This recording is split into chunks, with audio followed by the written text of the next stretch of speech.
बोलो, लो ने कहा, अब तो तुम्हें मेरी बात पर एतबार हो गया। हाँ, मैंने कहा, बिल्कुल हाँ, और मुझे कोई शक नहीं है कि तुम दोनों ने मिलकर यह कहानी गढ़ी होगी। मुझे इसमें भी कोई शक नहीं कि तुमने मोना को हमारे ताल्लुकात के बारे में भी सब कुछ बता दिया होगा। अरे हाँ, मैंने अपनी सांस दुरुस्त की और कहा, लोलिता, ये सब फौरन बंद हो जाना चाहिए वरना मैं तुम्हें बर्ड्सले से ले जाऊंगा और कहीं बंद कर दूंगा। ये जगह छोड़ने के लिए मुझे बस इतना वक्त लगेगा जितना कि सूटकेस में सामान पैक करने में लगता है। ये सब बंद हो जाना चाहिए वरना कुछ भी हो सकता है। कुछ भी हो सकता है। उसके पैर के नीचे रखे स्टूल को मैंने एक झटके के साथ खींच लिया और उसका पैर धम्म से जमीन पर गिर पड़ा। अरे, वह चिल्लाई, होश में रहो, पहले तुम ऊपर जाओ, मैं भी चिल्लाया। साथ ही मैंने उसे पकड़कर एक झटके से उठा लिया। उसके बाद हम दोनों एक दूसरे पर चिल्लाते रहे। उसने ऐसी ऐसी बातें कहीं जिन्हें छापा नहीं जा सकता। उसने कहा कि उसे मुझसे नफरत है। उसने मुझे तरह तरह से मुंह चिढ़ाया। उसने कहा कि मैंने उसके घर में किराएदार की हैसियत से रहते हुए भी उससे फ़ायदा उठाने की कोशिश की थी। उसने कहा कि उसे पूरा यकीन है कि मैंने ही उसकी मां का खून किया है।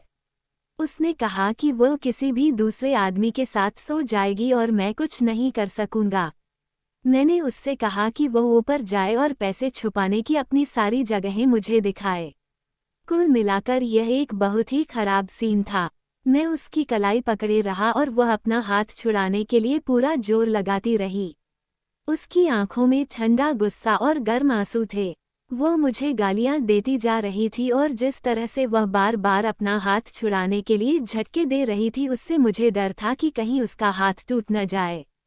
हम एक दूसरे पर इस तरह चिल्ला रहे थे कि हमें टेलीफोन की घंटी की आवाज़ भी नहीं सुनाई दे रही थी, और जैसे ही मेरा ध्यान घंटी की तरफ गया, वह अपना हाथ छुड़ाकर भाग गई। दरअसल हमारे घर के पूर्वी तरफ की खिड़की खुली रह गई थी, जिधर मिस फेंटन लीबोन रहती थीं। हालांकि उसका घर इतना दूरी पर था कि कोशिश के बावजूद भी वह साफ साफ कुछ भी नहीं सुन पाई होगी। खिड़की पर पर्दा होने की वजह से कुछ देख भी नहीं पाई होगी, लेकिन हाँ, झगड़े से हो रहे शोर की आवाज़ जरूर उस तक पहुंच गई। फोन उसी का था और वह कह रही थी, ये झगड़ा, ये शोर शराबा, हम लोग कोई झुग्गियों के रहने वाले नहीं हैं। देखिए, मैंने फौरन अपनी बेटी के दोस्तों के शोर शराबे के लिए मिस फेंटन से माफ़ी मांगी और आगे कुछ सुने बगैर मैंने नीचे की तरफ ध्यान दिया, जहां से दरवाजे की जोरदार आवाज़ आई थी। क्या लो भाग गई। मैंने सीढ़ियों की खिड़की से बाहर झांक कर देखा। अंधेरे में एक छोटी सी चमकदार चीज साइकिल के पहिए की धुरी कांपती सी झाड़ियों में गुम होती दिखाई दी। वह जा चुकी थी। मेरी कार भी उस रात मरम्मत के लिए गई हुई थी, इसलिए मेरे पास इसके अलावा अब कोई चारा नहीं था कि मैं पिंजरे से निकल भागे उस पंछी का पीछा पैदल ही करता। आज 3 साल बाद भी जब मैं उस रात के बारे में सोचता हूँ तो कांप सा उठता हूँ। मैं कुछ दौड़ता हुआ कुछ पैदल चलता आगे बढ़ रहा था। हल्की बूंदाबांदी शुरू हो गई थी। गली के मोड़ पर एक नौजवान लोलिता को बाहों में लिए उसे प्यार कर रहा था। नहीं, वो लोलिता नहीं हो सकती, मुझे गलतफहमी हुई होगी। मेरे तन बदन में आग सी लग गई और मैं उसी तरफ दौड़ता चला गया। थेयर स्ट्रीट को काटती हुई एक गली थी, जो कि शहर की तरफ जाती थी। मैं उसी गली में दौड़ गया और मैंने बड़े सुकून की सांस ली जब मैंने एक दवा की दुकान के सामने लो की साइकिल खड़ी देखी। मैं समझ नहीं पा रहा था कि वहां रुकूं या आगे बढ़ता जाऊं। आखिर मैं रुक ही गया और तब मैंने एक टेलीफोन बूथ के शीशे के पार उसे देखा कि वह फ़ोन कर रही है। मुझे देखकर उसने फ़ोन रख दिया और बाहर निकलते हुए बड़े खुश लहजे में कहा, मैंने घर पर तुम्हें फ़ोन मिलाने की कोशिश की थी। आज मैंने एक बहुत बड़ा फैसला किया है। लेकिन डैड, पहले मुझे कुछ पिलाओ। लोलिता कोल्ड ड्रिंक्स के फाउंटेन पर दुबली सी लड़की को गिलास में बर्फ डालते और फिर कोक डालते बड़े गौर से देख रही थी, जबकि मैं अपनी प्यारी सी बेटी को देख रहा था और मेरा दिल प्यार के मीठे मीठे से दर्द से फटा जा रहा था। मुझे याद आया कि लोग मुझसे कहते थे कि मिस्टर हम्बर्ट, आपकी बेटी बड़ी प्यारी सी है। वह जब भी सामने से गुजरती है, हम उसे देखते ही रह जाते हैं। इसी बीच बारिश भी तेज हो गई थी और लोलिता अब खूबसूरत भी लग रही थी। देखो, वापसी में मेरे साथ चलते हुए धीरे धीरे साइकिल चलाते और अपना एक पैर जमीन पर रगड़ते हुए उसने कहा, देखो, मैंने एक फैसला किया है। मैं स्कूल छोड़ना चाहती हूँ। मुझे उस स्कूल से नफरत है। मुझे उस नाटक से भी नफरत है। मैं अब उस स्कूल में वापस नहीं जाऊंगी। कोई और स्कूल ढूंढते हैं और हम फिर से घूमने चलते हैं, लेकिन इस बार हम उन्हीं जगहों पर जाएंगे जहां मैं चाहूंगी। ठीक है ना? मैंने हामी भरते हुए सिर हिला दिया। मेरी लोलिता। लोलिता ने खुशी से दांत निकाल दिए और फिर मुझे पैदल छोड़कर तेजी से घर की तरफ बढ़ गई। मेरी चिड़िया। आगे एक पेड़ से टिककर वह मेरा इंतजार कर रही थी। मैं भीग गई हूँ। लो ऊंची आवाज से बोली। क्या तुम खुश हो? भाड़ में जाए नाटक। तुम मेरा मतलब समझ रहे हो ना? घर के अंदर पहुंचते ही लो ने अपना स्वेटर उतारा, अपने बाल खोले और अपने दोनों नंगे बाजू मेरी तरफ फैलाकर खड़ी हो गई। मुझे ऊपर ले चलो। आज रात में रोमांटिक हो रही हूँ, वह बोली। मेरे सीने में जो आधियां चल रही थीं, जो आंसू रुके हुए थे, उन सब की भड़ास मैंने ऊपर जाकर निकाली। कार के ब्रेक, वाटर पाइप, वॉल्व और भी कई चीजों की मरम्मत की गई थी और अपना सफर आगे बढ़ाने से पहले कार की हालत काफी सुधर चुकी थी। बर्ड्सले स्कूल में मैंने बताया कि हॉलीवुड की एक फिल्म की रिसर्च के सिलसिले में मुझे हॉलीवुड जाना है और जैसे ही वहाँ मेरा काम खत्म हो जाएगा, हम लोग वापस आएंगे और लो एक बार फिर से बर्ड्सले स्कूल में ही दाखिला लेगी। असल में मेरा इरादा था कि मैं किसी तरह मैक्सिको की सरहद को पार कर जाऊं। मैंने सोच रखा था कि उसके बाद मुझे अपनी इस छोटी सी रखेल, जो कि अब 5 फीट और 90 पाउंड की हो चुकी थी, के साथ क्या करना है। हमने अपने सफ़र के नक्शे और गाइड फिर से निकाल लिए थे। उसने बड़े जोश के साथ हमारे रूट की स्टडी की। इससे पहले उसने ऐसा कभी नहीं किया था। उसे कोई मतलब ही नहीं होता था कि आगे हमें कहाँ जाना है। क्या नाटक के रिहर्सल ने उसे बड़ा बना दिया था। जिस दिन हमने प्रोफेसर गैस्टन के मकान को छोड़ा, तो मुझे बड़ा अच्छा महसूस हुआ। हमारी कार एक रेड लाइट पर रुकी, तो हमारे पास ही एक और कार आकर रुकी जिसमें एक बहुत गोरे रंग और कंधों तक लंबे, चमकदार बालों वाली खूबसूरत औरत सवार थी। उसने लो को देखकर हाय कहा और फिर मुझसे कहने लगी, लोलिता को नाटक से निकालकर आपने अच्छा नहीं किया। नाटक की लेखिका को तो बहुत नाराजगी थी। ग्रीन लाइट हो गई, बेवकूफ औरत, लो ने धीरे से कहा और साथ ही हाथ उठाकर उसे विदा भी किया। वह कौन है? बरमोंट या रमामेया? मैंने पूछा। नहीं, ये तो एजुसागोल है और यह हमारी कोच है। मैं उसकी बात नहीं कर रहा। नाटक किसने लिखा है? अच्छा, वह कोई बूढ़ी औरत है। शायद क्लेया है उसका नाम।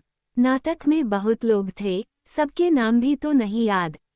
तो उसने तुम्हारी तारीफ की थी। उसने मेरी आंखों की तारीफ की थी और मेरा चुंबन भी किया था, लो ने बताया और फिर बड़े अजीब अंदाज से खुशी भरी किलकारी मारी, जो कि शायद उसने नाटक के रिहर्सल के दौरान ही सीखी थी। तुम बड़ी अजीब लड़की हो, लोलिता, मैंने कहा। मुझे खुशी है कि तुमने नाटक को छोड़ दिया, लेकिन ये कितनी अजीब बात है कि तुमने नाटक का शो होने से सिर्फ एक हफ्ता पहले उसे छोड़ दिया। ऐसा नहीं करना चाहिए था। मुझे याद है कि तुमने कैंप जाने के लिए रेमसेडल को और घूमने जाने के लिए कैंप को अचानक छोड़ दिया था। इसके अलावा भी ऐसी ही कई बातें मुझे याद हैं। अपने अंदर कुछ ठहराव लाओ। कुछ चीजें ऐसी भी होती हैं जिन्हें कभी नहीं छोड़ना चाहिए। तुम मेरे साथ भी अपना बर्ताव थोड़ा बेहतर बनाओ। अपने खाने पीने की तरफ भी थोड़ा ध्यान दो।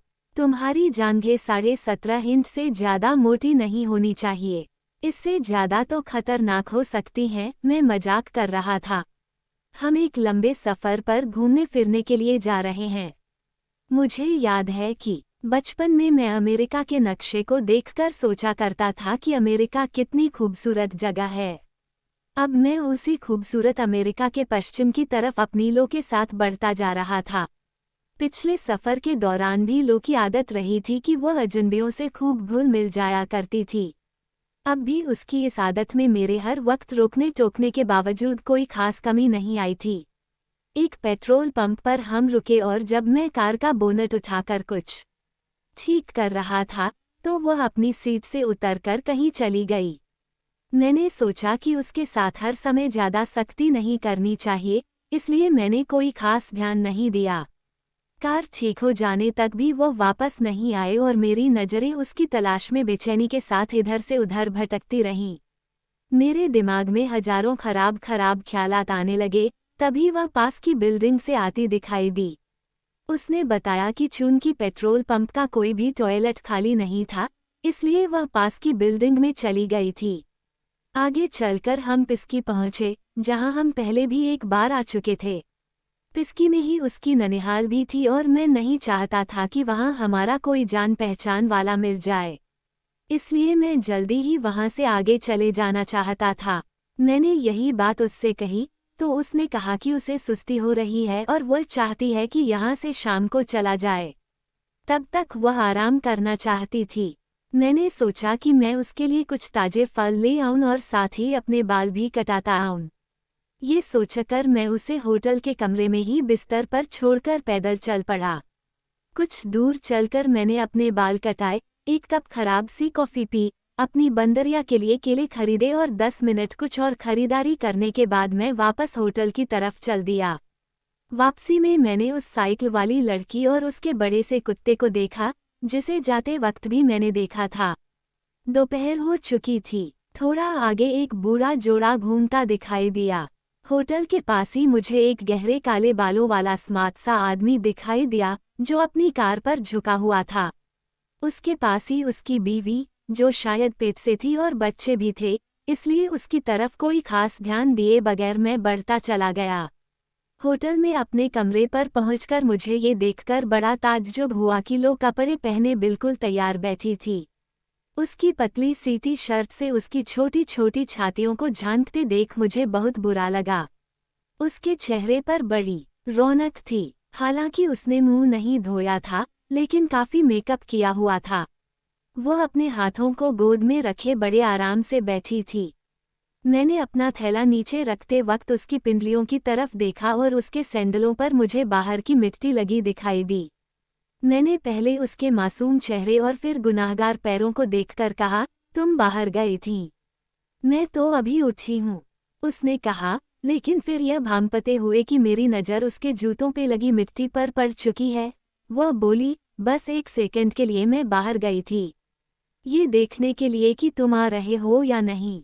फिर केलों को देखते ही वह उन पर झपट पड़ी। मैंने अपने दिल में सोचा कि मैं क्यों उस पर शक कर रहा हूँ।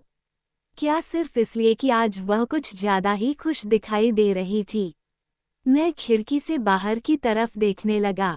फिर अचानक मुझे उस कार वाले आदमी की बेवजह मुस्कुराहट याद आ गई। मैं तेजी से कमरे से बाहर आया। इतनी देर में एक उसकी कार के अलावा बाकी सारी कारें वहां से जा चुकी थीं और अब उसकी कार में भी उसकी बीवी और बच्चे सवार हो रहे थे। क्या बात है, तुम कहाँ जा रहे हो? लो ने बाहर आते हुए पूछा। मैंने कोई जवाब देने के बजाय उसे वापस कमरे में धकेल दिया। फिर किसी जंगली जानवर की तरह मैंने उसकी टी शर्ट फाड़ डाली, उसके सैंडल उतार दिए और उसके बाकी सारे कपड़ों की जिपें खोलकर उसे नंगा कर दिया। और मैं तलाश करने लगा उसकी बेवफाई की निशानियों को, लेकिन मैं किसी खास नतीजे पर नहीं पहुंच सका। गैस्टन गोर्डन अपने नपे तुले अंदाज में दूसरों को तोहफे देने का बहुत शौकीन था। ऐसे तोहफे जो आम चीजों से कुछ अलग किस्म के हों। एक रात को उसने देखा कि मेरा शतरंज के मोहरों का डिब्बा टूटा हुआ है। अगले ही दिन उसने एक लड़के के हाथ मुझे तांबे का एक डिब्बा भेज दिया, जिसके ढक्कन पर एक बड़ा खूबसूरत सा डिज़ाइन भी बना हुआ था। वह डिब्बा कुछ ज़्यादा ही पतला था और बाद में मैंने उनका इस्तेमाल एक बिल्कुल ही अलग तरह के काम के लिए किया। मैं अनजाने में ही यह महसूस करने लगा था कि किस्मत ने मुझे एक मुसीबत में फंसा दिया है। उसी मुसीबत से निजात हासिल करने की कोशिश में, लोलिता के गुस्से और झुंझलाहट की परवाह न करते हुए भी मैंने पिस्की के उसी होटल चेस्टनट कोर्ट में एक रात और ठहरने का फैसला किया। रात में 4 बजे मैंने खुद को यकीन दिलाया कि वो वाकई सो रही है। सोते में उसका मुंह खुला हुआ था, जैसे उसे हैरत हो कि मैंने उसे कैसी झंझट भरी जिंदगी दे दी है। फिर मैंने ये यकीन किया कि तांबे के डिब्बे में रखी हुई मेरी चीज महफूज है। उसके अंदर मैंने 32 बोर का एक ऑटोमेटिक पिस्तौल रखा हुआ था। ये पिस्तौल मुझे शैलेट के पहले शौहर हेराल्ड हेज की चीजों के साथ मिला था। डिब्बे में वह पिस्तौल अभी भी लोड किया हुआ इस्तेमाल के लिए बिल्कुल तैयार रखा हुआ था। मुझे खुशी हो रही थी कि मेरे पास एक हथियार है, और इससे भी ज्यादा खुशी इस बात की थी कि 2 साल पहले मैंने रेमसेडल की झील के पास इसका इस्तेमाल भी सीख लिया था। फॉलो, जो कि एक अच्छा निशानेबाज था, अपने 38 बोर के पिस्तौल से मुझे निशानेबाजी सिखाता था। बाद में क्राइस्टोवस्की नाम का एक भारी भरकम रिटायर्ड पुलिस ऑफिसर भी, जिसने 20-25 साल पहले जेल से भागे 2 मुजरिमों को गोली से उड़ा दिया था, हमारे साथ आ गया। उन दोनों अच्छे निशानेबाजों के बीच मैं अपने को बिल्कुल अनाड़ी महसूस करता था और मेरा हर निशाना खता हो जाता था, लेकिन मुझे याद है कि बाद में मैंने एक गिलहरी पर सही निशाना भी लगाया था। तुम यहीं लेटो, मैंने अपनी उस छोटी सी चीज से कहा और शराब का एक गिलास चढ़ा लिया। अगले कुछ दिन तक लगातार आंधी तूफानों की वजह से मौसम बहुत खराब रहा, लेकिन अब मेरे दिमाग से लो के चाहने वालों का ख्याल निकालकर सिर्फ एक ही ख्याल रह गया था, ट्रैप नाम का जासूस। है ना अजीब बात, हमें कहीं भी कोई भी मर्द मिलता था तो मुझे उससे जलन हुआ करती थी, लेकिन कुछ दिनों से लोलित के अच्छे बर्ताव की वजह से मेरी इस जलन में और शक की मिजाज में कुछ कमी आ गई थी।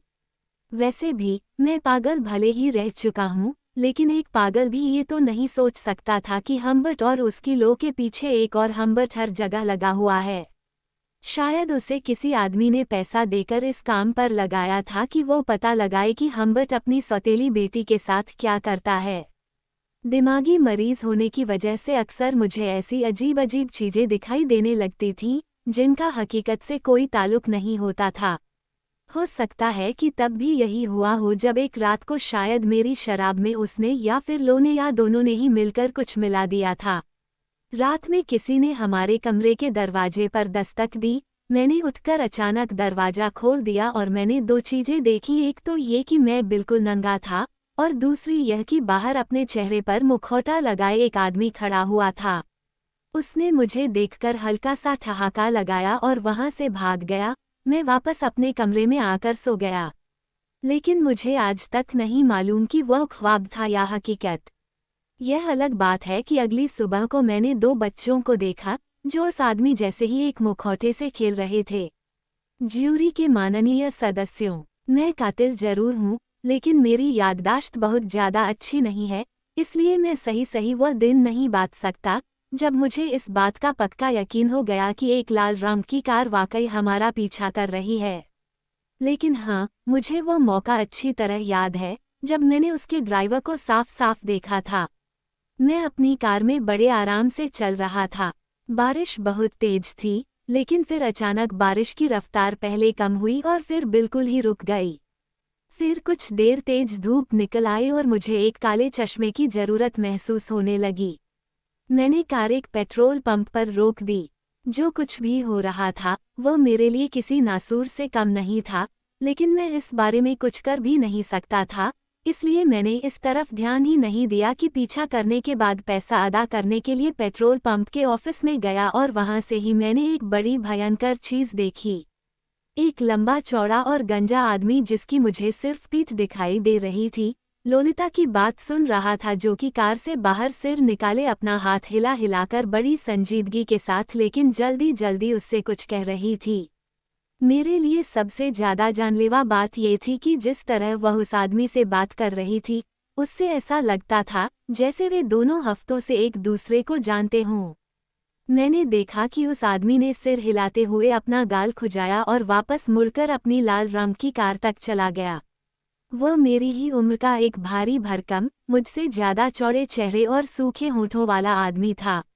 उसे देखकर मुझे अपने बाप के स्विट्जरलैंड में रहने वाले एक रिश्तेदार की याद आ गई। जब मैं वापस कार में पहुंचा तो लोलिता सड़कों के एक नक्शे को देख रही थी। वह आदमी तुमसे क्या पूछ रहा था? लो, आदमी? अच्छा, वो आदमी। हाँ, पता नहीं। वह पूछ रहा था कि क्या मेरे पास नक्शा है। शायद रास्ता भटक गया होगा। हम आगे बढ़ते रहे और मैंने कहा, सुनो, लो, मुझे नहीं पता कि तुम झूठ बोल रही हो या नहीं, मुझे नहीं पता कि तुम पागल हो या नहीं और मुझे इसकी कोई परवाह भी नहीं। लेकिन वह आदमी सुबह से हमारा पीछा कर रहा है। कल भी मैंने उसकी कार हमारे होटल के बाहर देखी थी और मुझे लगता है कि वो पुलिस का आदमी है। तुम अच्छी तरह जानती हो कि अगर पुलिस को हमारी हकीकत पता चल गई, तो हमारा क्या हश्र होगा और तुम्हारा क्या हश्र होगा। अब मुझे सच सच बता दो कि उसने तुमसे क्या कहा और तुमने उसे क्या बताया। अगर वो वाकई पुलिस का आदमी है, तो हमारे लिए बेहतर यही होगा कि उसे ऐसा न लगे कि हम उससे डर रहे हैं। उसकी तरफ ध्यान ही मत दो, डैड। लोलिता ने तीखे ढंग से कहा, लेकिन उसने कुछ गलत नहीं कहा था। क्या उसने पूछा कि हम कहाँ जा रहे हैं? ये तो उसे मालूम ही है, वह मेरा मजाक उड़ाते हुए बोली। खैर, मैंने बात खत्म करते हुए कहा, मैंने उसका चेहरा देख लिया है। वह बहुत खूबसूरत नहीं है। वह ट्रैप नाम के मेरे एक रिश्तेदार से हूबहू मिलता है। शायद वह ट्रैप ही हो। वैसे अगर मैं तुम्हारी जगह होती, अरे देखो, वह कार के मीटर की तरफ देखती हुई बोली, सारे 9 बदलकर 1000 बनने वाले हैं। जब मैं बचपन में अपनी माँ के साथ में बैठती थी, तो मुझे लगता था कि अगर माँ कार को पीछे की तरफ ले जाए, तो शायद 1000 फिर से 999 में बदल जाएगा। जहाँ तक मुझे याद है, ये पहला मौका था जब उसने मुझसे मिलने से पहले के अपने बचपन की कोई बात की हो और इस तरह से वह असल बात को टाल गई थी। ये तरकीब शायद उसने नाटक से सीखी थी। हम आगे बढ़ते रहे, शायद अब कोई हमारा पीछा भी नहीं कर रहा था।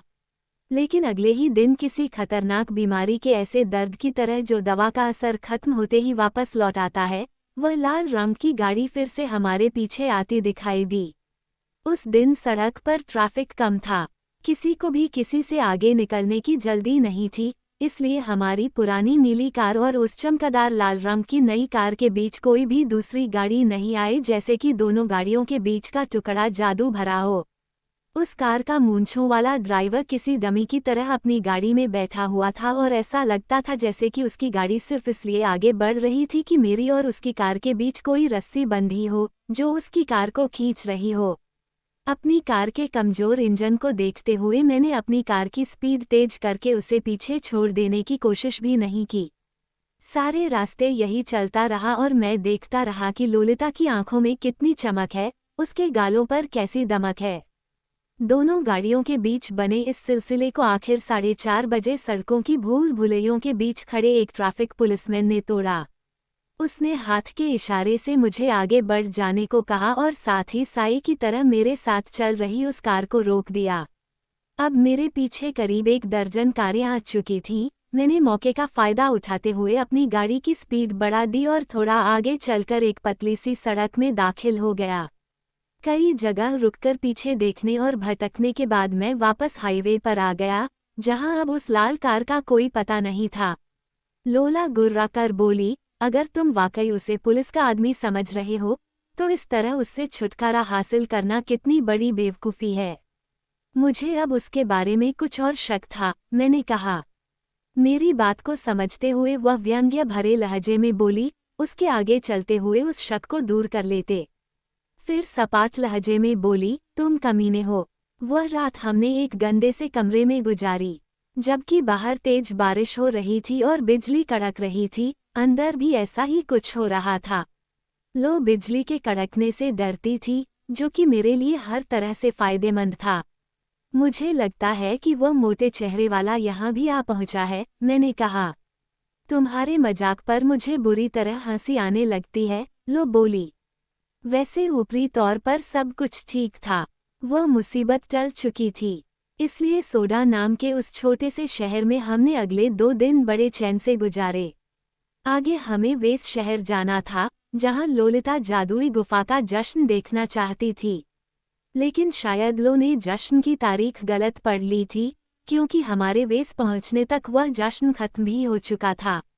मगर मुझे मानना पड़ेगा कि लो ने इस झटके को बड़ी बहादुरी से झेल लिया। फिर जब हमें पता चला कि वेस में एक थिएटर भी है, तो हमें वहां तो जाना ही था।